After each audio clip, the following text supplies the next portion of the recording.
Hello students. आज हम पढ़ने जा रहे हैं साइंस का lesson number 1, matter and it's nature.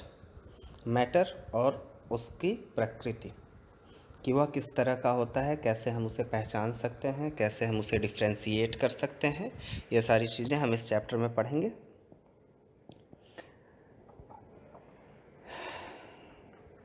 You see various things around us. Some of these are big and some are small. Some are heavy, some are light. You can touch or hold all these things. You can do so because they all made of what is called matter. यानी कि दुनिया में जो भी चीज़ें होती हैं, छोटी बड़ी हल्की भारी, जिन्हें हम टच कर सकते हैं, होल्ड कर सकते हैं, देख सकते हैं, ठीक है, वह सारी चीज़ें जिससे मिलकर के बनी होती हैं उसे हम क्या कहते हैं? मैटर कहते हैं। यहाँ तक कि जो हवा होती है वह भी क्या होता है? एक तरह का मैटर होता है, क्योंकि उसमें डिफरेंट डिफरेंट टाइप की गैसेस होती हैं। But many things you can not touch और hold. For example, you can see things when there is light but not in the dark. You can hold the light. Can you hold the light in your hand? You can feel the warmth of the sunshine. Can you hold the warmth? You cannot. इस तरह की चीज़ें, light हम देख सकते हैं लेकिन पकड़ नहीं सकते हैं, वार्म हम फील कर सकते हैं लेकिन उसको होल्ड नहीं कर सकते हैं। लेकिन यह सारी चीज़ें भी जो है क्या है, ये मैटर नहीं है, ठीक है, जिन्हें हम होल्ड नहीं कर सकते हैं, ठीक है, जिन्हें सिर्फ हम फील कर सकते हैं, ठीक है, वो क्या होता है? वह एक एनर्जी होती है, जैसे लाइट एनर्जी, विंड एनर्जी, और क्या बोलते हैं, हीट एनर्जी। क्लियर? आगे आते हैं हम मैटर एंड एनर्जी। मैटर क्या होता है? Anything that occupies space and has mass in the matter. कोई भी ऐसी चीज़ जिसे हम, जो स्पेस ऑक्युपाई करता हो, यानी कि जिसे रखने से जो है स्पेस फिल होता हो, वह सारी चीज़ें क्या हैं? मैटर होती हैं। The food we eat, the water we drink, the air we breathe, the cloth we wear, ये सारी चीज़ें क्या हैं? मैटर हैं। बुक, चेयर, टेबल, ये सारी चीज़ें भी क्या हैं? मैटर हैं। The space anything occupies is called its volume. और किसी भी वस्तु के द्वारा जो स्पेस ग्रहण किया जाता है वह क्या होता है? वह उसका वॉल्यूम होता है। The space of a football occupies greater than the space of a tennis ball occupies. जैसा कि हम जानते हैं कि फुटबॉल और टेनिस बॉल, यानी छोटी वाली बॉल और फुटबॉल, दोनों जो है अलग अलग स्पेस ऑक्युपाई करता है। So the volume of football is greater than the tennis ball. इस हिसाब से हम कह सकते हैं कि जो टेनिस बॉल या जो छोटी बॉल होती है वो फुटबॉल से उसका वॉल्यूम कम होता है। इसके अलावा भी जो है, जो कुछ चीज़ों को जो हल्की और भारी होती हैं, the amount of matter anything contain, और उस वस्तु के अंदर जो मैटर कंटेंड होता है उसको हम क्या कहते हैं? मास, जिसके कारण उसमें वेट होता है। As the masses increase so does the weight. जैसे जैसे मास इंक्रीज करता है वैसे वैसे वेट भी इंक्रीज करता है। मास और वेट में क्या डिफरेंस है ये मैं बेसिक आपको बता देता हूँ। मास यानी m, वेट यानी w। मास यानी कि जो मैटर किसी वस्तु के अंदर कंटेंड है, और वेट जो मास है, मास में जब हम ग्रेविटी g का मल्टीप्लाई कर देते हैं तो यह क्या हो जाता है? वेट बन जाता है। यानी कि जब हम मास में ग्रेविटी का मल्टीप्लाई करते हैं तो क्या बनता है? W is equal to m into g. यानी कि किसी भी वस्तु के अंदर मैटर कंटेंड होता है, वह उसका क्या होता है? उसके अंदर का मास होता है। लेकिन जब वह पृथ्वी के कांटेक्ट में आता है तो उसके अंदर जो है क्या हो जाता है? ये जी से मल्टीप्लाई हो जाता है। अगर हम अपना मास निकालें, अपने बॉडी का मास निकालें, तो वह हमेशा क्या होगा? वेट से 9.8 टाइम्स कम होगा। क्लियर है? वेट क्या होता है और मास क्या होता है? दोनों अलग अलग चीज़ें होती हैं। कोई भी मैटर जो किसी बॉडी के अंदर कंटेंट होता है वो उसका मास होता है। और वेट क्या होता है, जब वो मास जो है ग्रेविटी के कांटेक्ट में आता है तो वो क्या बन जाता है, वेट बन जाता है। क्लियर है स्टूडेंट्स? अब आगे चलते हैं, नेक्स्ट आगे देखते हैं। We have already said that air too is made up of matter. In this chapter we will learn that air occupies space and has a mass. हम ये इस चीज़ को पहले ही बता चुके हैं कि एयर भी क्या होता है, एक तरह का मैटर होता है और वह भी जो है स्पेस ऑक्यूपाई करता है। फॉर एग्ज़ाम्पल बैलून को हम बिना फुलाए जो है वेट कर ले और फिर बैलून को हम फुला करके वेट कर लें तो दोनों के वेट में डिफरेंस आएगा, जिससे हमें यह पता चल जाएगा कि एयर में भी मास होता है। और दूसरी चीज़, जब बैलून नहीं फुला होता है तो वह छोटे से स्पेस में रखा जा सकता है, पॉकेट में रखा जा सकता है, लेकिन जब हम उसे फुला देते हैं तो हम उसे छोटे स्पेस में नहीं रख सकते हैं। इससे हमें यह पता चलता है कि उसके अंदर वह स्पेस भी ऑक्यूपाई करता है। अब आते हैं नेक्स्ट, एनर्जी।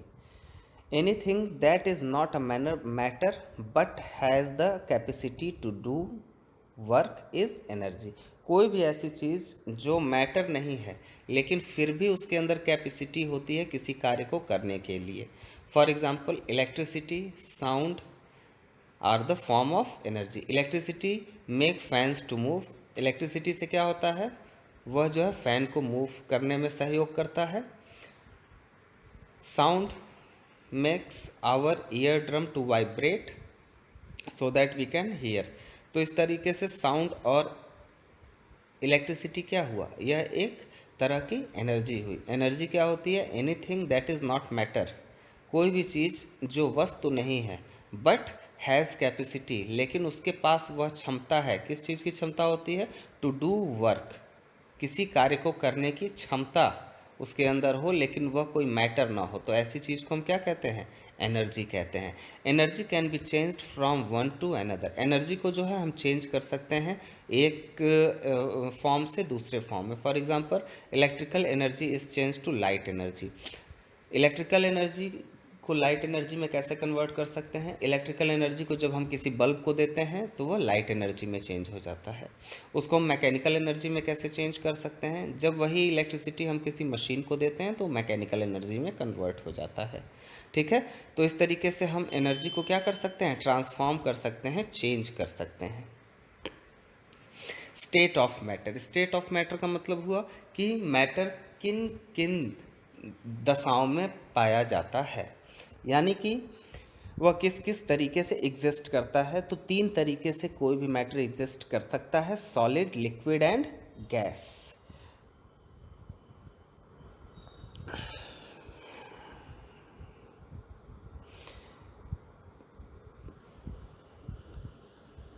हम आइस ले लेते हैं एग्जाम्पल के रूप में। आइस क्या होता है, सॉलिड होता है, लेकिन अगर हम उसको नॉर्मल टेम्परेचर में रख दें तो वह किस में कन्वर्ट हो जाता है, वाटर में, यानी कि लिक्विड में कन्वर्ट हो जाता है। और अगर हम उसे गर्म कर दें तो वो किस में कन्वर्ट हो जाता है, वो वेपर में कन्वर्ट होकर के जो है एयर में मिक्स हो जाता है। यानी कि यहाँ पर हम देख सकते हैं कि आइस, वाटर और वाटर वेपर, यह तीनों जो है एक ही चीज़ से बना हुआ है। वाटर से ही जो है आइस भी बना है, वाटर से ही वेपर भी बनता है। तो इस तरीके से हम ये कह सकते हैं कि कोई मैटर 3 दशाओं में जो है प्राप्त किया जा सकता है, सॉलिड की दशा में, लिक्विड की दशा में और गैस की दशा में। आगे चलते हैं, आगे देखते हैं। Solid, liquid and gases have the following characteristics. Solid, liquid और गैस में ये दिए गए कैरेक्टरिस्टिक यानी कि गुण पाए जाते हैं। A solid has a fixed volume and definite shape. कोई भी सॉलिड जो है क्या होता है, उसका जो वॉल्यूम होता है वो फिक्स होता है और उसका शेप क्या होता है, फिक्स होता है। अगर वो स्क्वायर है तो स्क्वायर ही रहेगा, ठीक है, जब तक उसे जो है तोड़ा ना जाए। अगर वो एक रॉड की तरह है तो रॉड ही रहेगा, अगर वो सर्कल है तो सर्कल, यानी कि उसका डेफिनेट शेप होगा और वॉल्यूम होगा। अगर 1 केजी है तो 1 केजी का ही होगा जब तक हम उसमें कोई एक्स्ट्रा वेट ना डालें। 10 ग्राम का है तो 10 ग्राम का, यानी कि उसका फिक्स्ड वॉल्यूम होता है, फिक्स शेप होता है, फिक्स्ड वेट होता है। Liquid has fixed volume but no definite shape. Liquid किस तरह का मैटर होता है, उसका वॉल्यूम तो सिर्फ से ठीक है 1 लीटर दूध, तो 1 लीटर दूध को अगर हम ग्लास में रखेंगे तो सिलेंड्रिकल शेप का हो जाएगा, अगर हम उसको टीन में रखते हैं तो वो जो है क्यूब में कन्वर्ट हो जाएगा, अगर हम उसे किसी प्लास्टिक में रखते हैं तो वो सर्कुलर भी हो जाएगा। ठीक है, तो उसका शेप जो है चेंज होता रहता है, वो जिस तरह के कंटेनर में रखा जाएगा उसी तरह का शेप उसका हो जाएगा। अब देखिए गैस क्या होता है, gas has no fixed volume and no definite shape. Gas का ना तो वॉल्यूम फिक्स होता है और ना ही शेप फिक्स होता है, अगर हम उसे छोटे से कंटेनर में रखेंगे तो भी वो चला जाएगा, अगर हम उसे किसी बड़े रूम में छोड़ देते हैं तो पूरे रूम में फैल जाएगा। जैसे अगरबत्ती, अगरबत्ती का जो धुआं होता है, अगर हम उसे जो है एक कमरे में रख दें तो पूरे कमरे में उसकी सुगंध आ जाती है, अगर हम उसे किसी एक डिब्बे में रखते हैं तो भी वो जो है उतने में ही रह जाता है, भर जाता है। Change in the state of matter, अब ये चेंजेस होते कैसे हैं? The change in the state of matter from one two another is called inter conversion of state. जब कोई एक मैटर जो है अपने स्टेट को चेंज करता है तो उसे हम क्या कहते हैं? Inter conversion of the state. Solid liquid inter conversion, किसी सॉलिड को हम लिक्विड में कैसे कन्वर्ट कर सकते हैं? जब हम किसी चीज़ को हाई टेम्परेचर पे हीट करते हैं तो वह क्या होता है, वह सॉलिड से लिक्विड में कन्वर्ट हो जाता है। और अब ये डिपेंड करता है कि हम किस तरह के मैटर को हम गर्म करने जा रहे हैं। अगर हम आइस को अगर हम करते हैं तो नॉर्मल जो है 35 डिग्री सेल्सियस तक वो क्या हो जाता है, मेल्ट होकर के पानी बन जाता है 0 to 35। कार्बन को अगर हम गर्म करते हैं तो वह लिक्विड में कब कन्वर्ट होगा, जब वो 3500 डिग्री सेल्सियस पर पहुंचेगा। Aluminium 660 degree Celsius, iron 1540 degree Celsius. तो इस तरीके से जिस तरह का मैटर होगा उतनी हीट उसे हमें देनी होगी तो वह लिक्विड फॉर्म में कन्वर्ट होगा। On being cooled, a liquid changes into the corresponding solid at the temperature is called freezing point, and the change in the state from liquid to solid is known as freezing point. Freezing। और जब इसी melted चीज़ को जब हम ठंडा करते हैं, cool करते हैं, तो वह जो है फिर से वापस जो है जम करके अपने पुराने स्टेट में आ जाता है। इसको हम क्या कहते हैं, फ्रीजिंग पॉइंट, जितने पर वो जमना स्टार्ट होता है। ठीक है, इसको हम क्या कहते हैं, इस स्टेट को हम क्या कहते हैं, फ्रॉम लिक्विड टू सॉलिड। जब कोई भी लिक्विड सॉलिड में कन्वर्ट होता है तो उसे हम फ्रीजिंग कहते हैं। The freezing point of a liquid is same as the melting point of the corresponding, thus the water freezes at 0 degree Celsius and the ice melts at 0 degree Celsius. Both ice and water exist together at this temperature. और ये बहुत interesting है कि पानी एक ऐसा पदार्थ है जो 0 डिग्री सेल्सियस पर मेल्ट भी होता है, 0 डिग्री सेल्सियस पे फ्रीज भी होता है।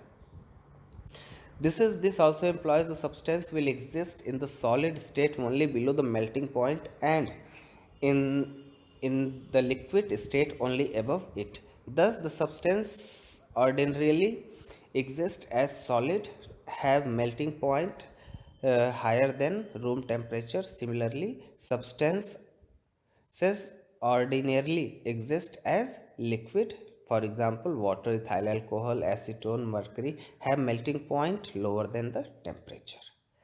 अब हम आते हैं next, liquid and gas inter conversion. अब लिक्विड से गैस में हम चीज़ों को कैसे बदलते हैं?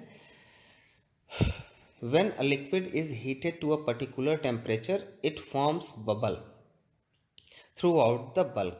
This phenomena is called boiling, and the corresponding temperature, the boiling point, at the boiling point the liquid get converted fast into gas. जब हम किसी लिक्विड को ज़्यादा टेम्परेचर पर गर्म करते हैं तो उसके अंदर से बबल निकलता है। ठीक है, और इस फिनोमिना को हम क्या कहते हैं, बॉयलिंग कहते हैं। जब नीचे के मॉलिक्यूल्स ऊपर की तरफ ट्रेवल करते हैं तो वो हमें बबल की तरह दिखाई देते हैं। तो ऐसा जब फिनोमिना होने लगता है तो उसे हम बॉयलिंग कहते हैं। जब हम पानी गैस पे रखते हैं तो वह तुरंत उसके अंदर से वह बबल्स नहीं निकलते हैं, वो बबल्स तब निकलते हैं जब पानी आपका बॉयल होने लगता है। यानी कि उन बबल्स के निकलने को हम क्या कहते हैं, बॉयलिंग कह सकते हैं। क्लियर है? और इस और ये जो बॉइलिंग पॉइंट जब हमें मिलता है तो हम इस तो ये किस में कन्वर्ट हो जाता है, गैसियस स्टेट में कन्वर्ट हो जाता है। That is why you see all the bubbles among the common liquid. Water boils at 100 degrees Celsius, ethyl alcohol at 78 degrees Celsius, glycerine at 290 degrees Celsius. However, a liquid slowly evaporates, that is, changes into vapor, even even without boiling. You may have observed that the water left open in the air slowly evaporates. The substance will exist in the liquid state only below the boiling point. So, when a substance in the gaseous state is cooled, it will change into the liquid below the boiling point. This phenomena is called condensation or liquefaction. जब किसी gas को हम जो है liquid में convert करते हैं तो उसे हम कंडेंसेशन कहते हैं। When liquid is converted into when gas is converted into liquid, that is known as condensation. Gas जब लिक्विड में कन्वर्ट होता है तो हम उसे क्या कहते हैं, कंडेंसेशन कहते हैं। और जब वाटर लिक्विड जो है गैस में चेंज होता है तो उसे हम इवोपोरेशन कहते हैं। अब देखिए सबसे लास्ट पैराग्राफ में क्या दिया हुआ है, सम सॉलिड वेपोराइज डायरेक्टली। कुछ ऐसे सॉलिड्स होते हैं जो डायरेक्ट वेपोराइज हो जाते हैं, जैसे कैम्फर, ये जनरली हम जान सकते हैं। इसको हम क्या कहते हैं, सब्लिमेशन कहते हैं। When a solid vaporize without melting is known as this phenomena is known as sublimation. तो सब्लिमेशन और कंडेंसेशन, इवोपोरेशन, इन तीनों का आप लोगों को डेफिनेशन लिखना है और एक बार फिर से रीडिंग लगा करके सारे वर्ड मीनिंग को अच्छे से क्लैरिफाई करना है point to point. Composition of matter हम लोग कल के लेक्चर में पढ़ेंगे। Be at home, be safe. इसके आगे का क्वेश्चन दूंगा, उसे आप सॉल्व करेंगे। Thank you.